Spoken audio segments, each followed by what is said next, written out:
O Livro dos Espíritos, Allan Kardec. Livro 2º, Mundo Espírita ou dos Espíritos. Capítulo 6, Vida Espírita. 8. Lembrança da existência corpórea. Parte 2. 311. O respeito que se tem pelas coisas materiais que os espíritos deixaram atrai a sua atenção para esses objetos, e eles consideram esse respeito com prazer? O espírito se sente sempre feliz de ser lembrado. As coisas que dele conservamos avivam em nós a sua lembrança, mas é o pensamento que o atrai para vós e não os objetos. 312. Os espíritos conservam a lembrança dos sofrimentos que suportaram durante sua última existência corpórea? Frequentemente a conservam, e essa lembrança os faz melhor avaliar a felicidade que podem desfrutar como espíritos. 313.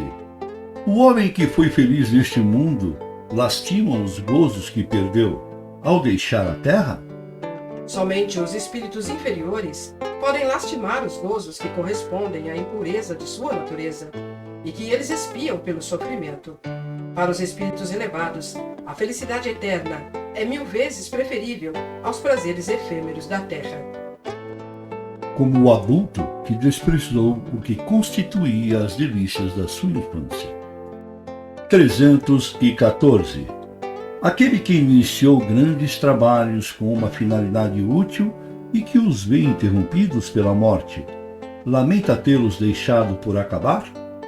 Não, porque vê que outros estão destinados a concluí-los.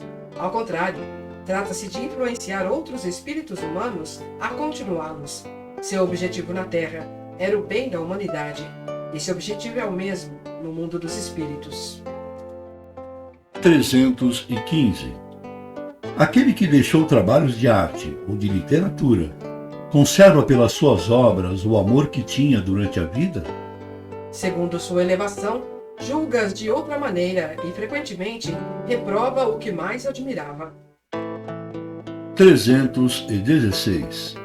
O espírito se interessa ainda pelos trabalhos que se fazem na Terra, pelo progresso das artes e das ciências? Isso depende de sua elevação ou da missão que possa ter a cumprir. Aquilo que vos parece magnífico é frequentemente bem pouca coisa para certos espíritos, que o admiram como sábio admira a obra de um escolar. Eles examinam o que pode provar a elevação dos espíritos encarnados e seus progressos.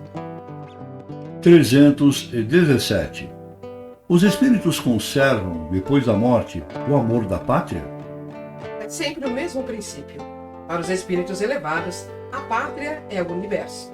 Na Terra, é aquela em que possui maior número de pessoas simpáticas. A situação dos espíritos e sua maneira de ver as coisas variam ao infinito, na razão do grau de seu desenvolvimento moral e intelectual.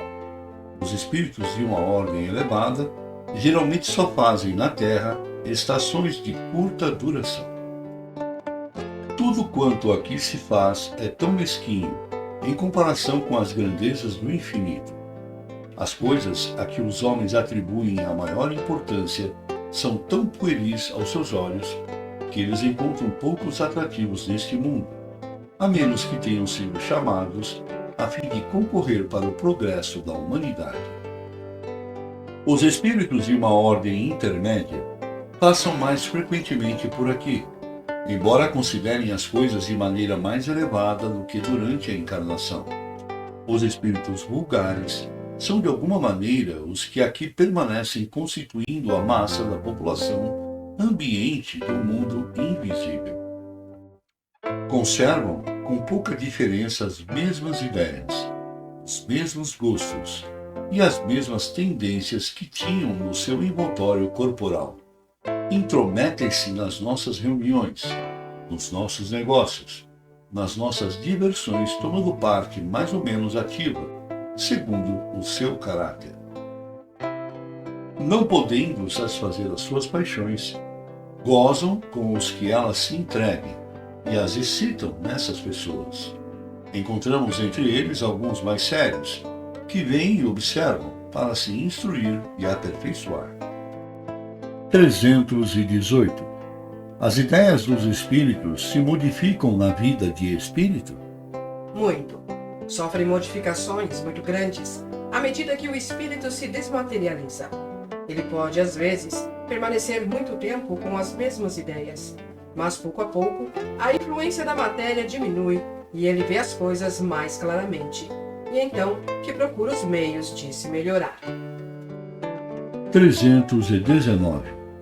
Desde que o espírito já viveu a vida espírita, antes da sua encarnação, de onde vem o seu espanto ao reentrar no mundo dos espíritos?